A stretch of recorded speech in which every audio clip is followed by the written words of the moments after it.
السلام علیکم معزز ناظرین، اگر ہمارے چینل میں آپ نئے ہیں تو ہمارے چینل کو سبسکرائب کریں تاکہ ہر نئی آنے والی ویڈیو کا نوٹیفیکیشن آپ کو ملتا رہے۔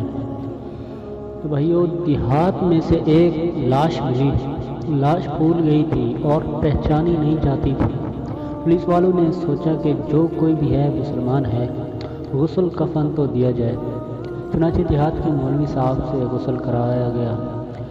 مولوی صاحب نے غسل تو دے دیا مگر ان کے پاس کفن کا انتظام نہیں تھا۔ دیہات میں لوگوں کے پاس کھانے کو گندم تو ہوتی ہے، خرچ کرنے کے لیے پیسے نہیں ہوتے۔